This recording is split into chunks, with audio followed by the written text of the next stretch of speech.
She was smiling in the video, that's the first thing you notice, but if you watch her eyes for one more second, just one, you'll see something the caption doesn't tell you. Because this wasn't just another airport clip, this was the exact moment a 21-year-old girl stopped being a celebrated daughter of a nation and had to become once again a hunted target on the biggest stage in tennis, and nobody warned her fans that the goodbye they were crying over was actually a countdown to what nobody knew.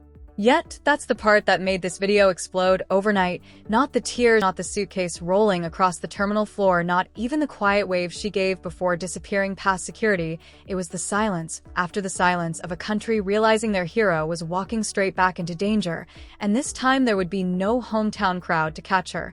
If she fell, let's rewind, because to understand why this departure hit so differently, you need to understand what she was walking away from.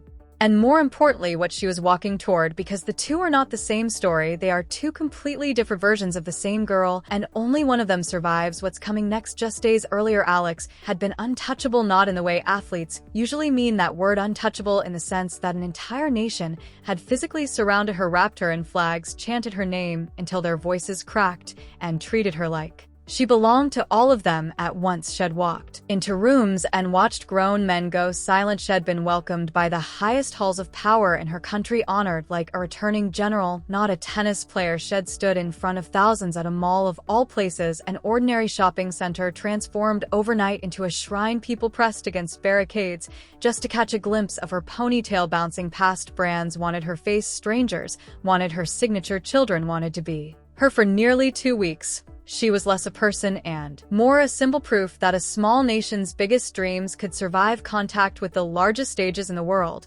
And that's exactly why the departure video hurts so much to watch, because symbols don't get tired, symbols don't need rest. But Alex is not a symbol. She's a 21-year-old with a body that has limits and a mind that has to reset.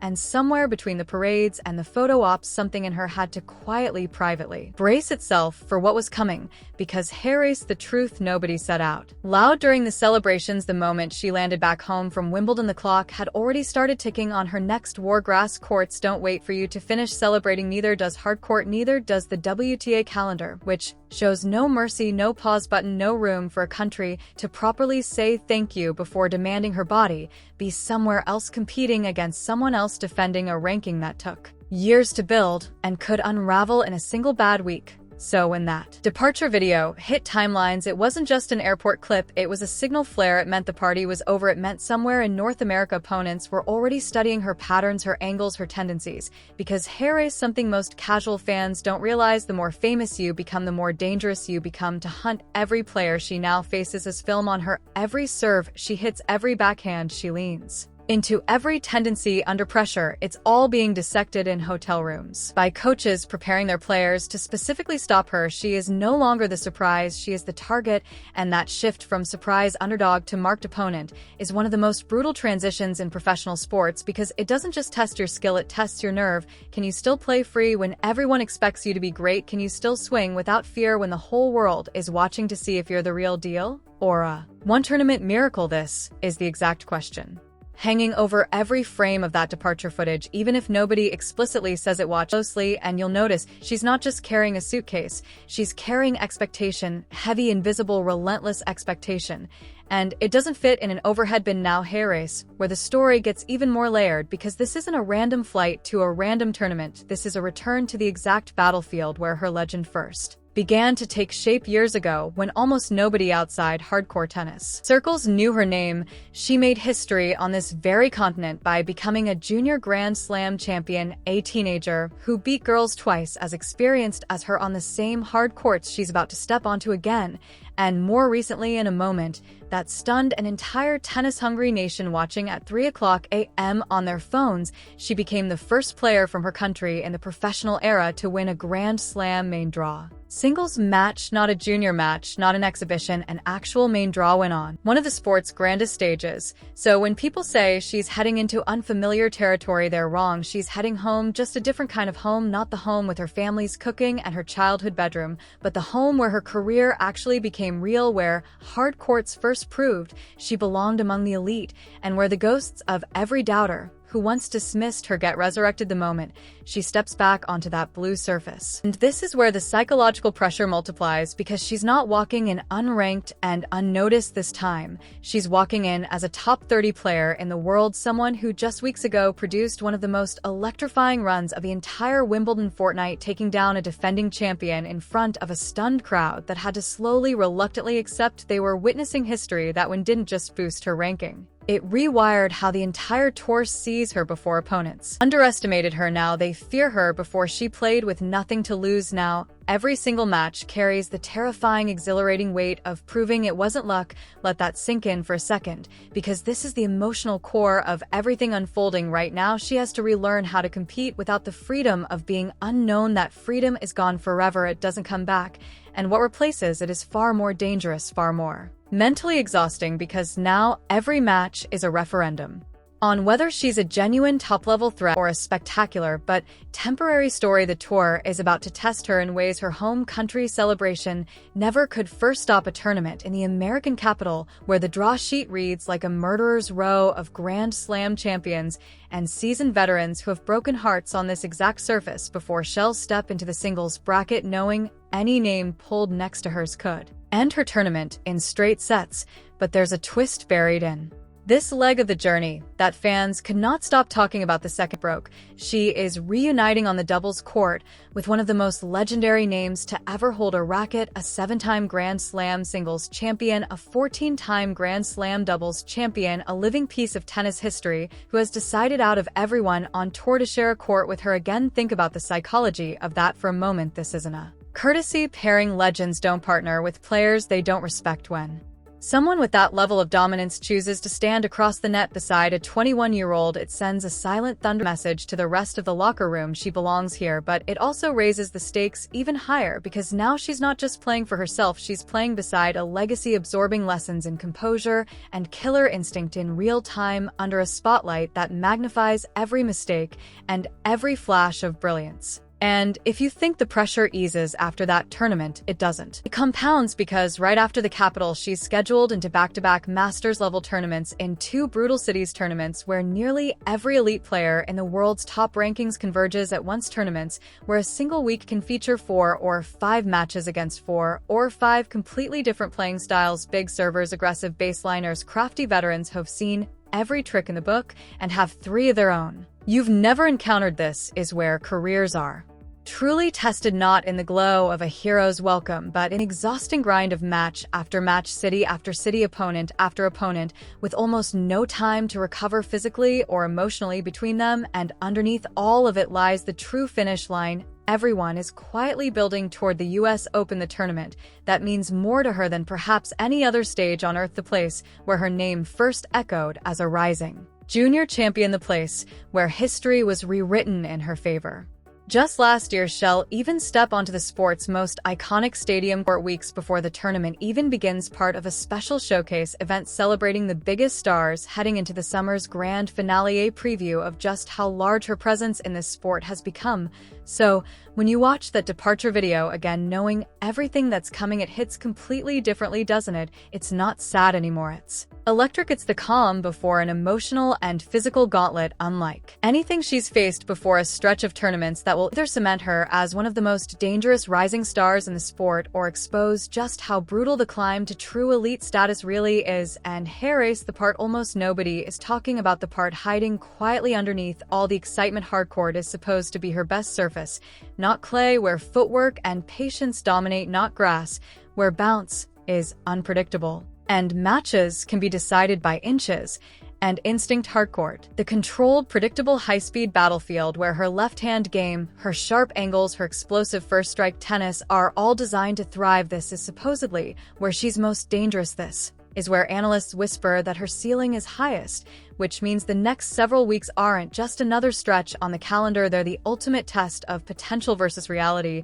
If Hardcourt truly is her domain, this is where the proof has to show up, not in interviews, not in highlight reels, in wins against players who are specifically preparing to shut her game down before it can breathe. There is no hiding place in a WTA 1000 draw. There is no forgiving early round. Every single match from here forward could be the one people replay for years or the one people quietly forget, because a bigger name got in the way. That tension, that uncertainty, that impossible to predict outcome is exactly why fans cannot stop refreshing her schedule, cannot stop analyzing her draw the second it's released, cannot stop imagining scenario after scenario of how deep this run could go, because right now nobody knows, not the analysts, not the commentators, not even probably Alex herself. All anyone knows for certain is that the version of her stepping off that plane in North America is not the same version who boarded it in Manila. She's sharper now, hungrier, now carrying confidence forged, not just from a hero's welcome, but from proving on the sport's most historic lawns that she can dismantle a champion when the entire tennis world is watching. That kind of belief doesn't fade in a few days of rest. It compounds, it sharpens, it becomes dangerous in the best possible way. And so the story that started with a simple, almost mundane airport video spirals outward into something much bigger, a young athlete standing at the exact crossroads between hometown hero and global superstar, walking directly into the most demanding stretch of her career on the surface, where she's supposed to be at her most lethal, carrying not just her own dreams, but the collective hope of millions who watched her cry, celebrate, and now depart, all within the same emotionally exhausting week. Dramatic to show, just a hotel room, a training bag, a body still recovering from the physical toll of grass court tennis, and a mind that has to somehow shut off the noise of an entire nation's pride long enough to focus on footwork, drills, and serve placement. That's the invisible battle happening behind every smiling photo from her homecoming, because adoration, as wonderful as it feels, is exhausting in a way fans rarely consider. Every appearance requires energy, every interview requires composure, every fan interaction requires warmth, even when what her body is quietly screaming for is rest. She gave all of that anyway, because she understood something many young stars never fully grasped, that this moment, this specific window of connection with her people, might never come again in quite the same way. First breakthroughs only happen once, and so she poured herself into it fully, full well the bill for that generosity would come due the moment she stepped back onto a competitive court. That's the quiet tragedy and quiet beauty tangled together inside that departure video. A young woman who gave everything to her homecoming, fully aware she was borrowing against the energy she'd desperately need in the weeks ahead. Now picture the flight itself, hours suspended above the ocean, no cameras, no fans, no flags, just her team, and the silence of altitude. What do you think runs through an athlete's mind in that kind of silence? Replays of forehand winners from Wimbledon, or flashes of doubt about opponents she hasn't even drawn yet, maybe both tangled together, refusing to separate cleanly. Maybe she scrolls through old messages from home, absorbing one more dose of comfort before the isolation of tour life closes back in around her, because that's the part fans forget too. Life on tour is lonely in a way celebration never is. Different hotel rooms, different time zones, long stretches without family, physiotherapy sessions replacing mall appearances, practice courts replacing packed arenas. The contrast is almost violent in how quickly it happens, and yet this is the exact rhythm every great champion has had to learn to survive, the ability to hold two completely different emotional worlds inside the same body within the span of a single week. Adored one moment, anonymous, and grinding the next, expected to flip that switch without complaint, without visible struggle, because the tour doesn't pause for anyone's emotional adjustment period. It simply moves forward, relentless and different, and either you move with it or you get left behind by it. This is the psychological gauntlet hiding underneath every polished headline about her schedule, underneath every list of tournament dates that sounds so clean and simple on paper, but represent in reality weeks of uncertainty, physical strain, and mental resilience being tested in real time. Somewhere out there right now, an opponent is watching film of her serve. Somewhere out there, a coach is drawing up a game plan specifically designed to exploit her one known weakness. Somewhere out there, a draw is about to be released that could either hand her a dream run or a nightmare first match. And somewhere in the middle of all that uncertainty stands a 21-year-old who just spent 2 weeks being adored and now has to spend the next 2 months being tested in the most unforgiving way professional sports knows how to test someone. And consider too the quiet arithmetic of ranking points, the invisible ledger running underneath every match she's about to play. A career high inside the top 30 sounds impressive on paper, and it is, but rankings are fragile things built match by match and defended point by point, and every early exit in the tournaments ahead risks chipping away at ground she fought brutally hard to gain. That's the part casual fans overlook when they only see the glamorous side of professional tennis. The ranking isn't just a number, it's a passport determining which tournaments she gets direct entry into, which seeds she avoids in early rounds, which sponsors keep believing in her trajectory. Every match from Washington to Cincinnati isn't just about winning or losing a single afternoon, it's about protecting and expanding an entire ecosystem of opportunity that took years of sacrifice to build.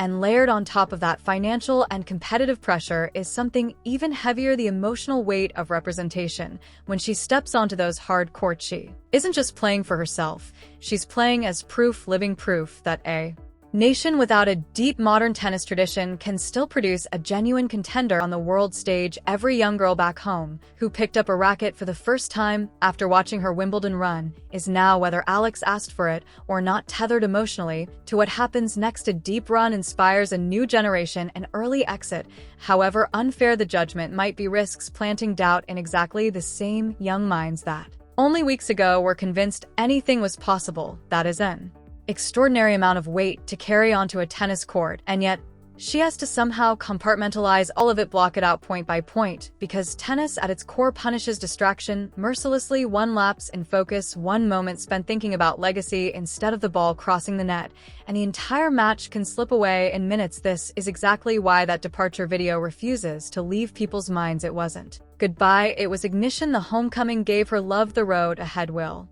demand proof, and somewhere between Washington, Toronto, Cincinnati, and finally, inevitably, the roaring stands of the US Open, we're about to find out whether the fairy tale that began on English grass can survive the unforgiving reality of American hardcourt, whether the girl who made history as a junior, who made history again as a professional, is ready to make history one final time on the biggest stage tennis has to offer. Because if she does, this departure video won't just be remembered as the moment she left home, it'll be remembered as the exact moment everything changed. And if she doesn't, if the pressure finally catches up, if the scouting reports finally find the cracks, this same video will be remembered as the calm before a storm nobody saw coming. Either way, one thing is certain: the girl in that video isn't just going back to work, she's going back to war.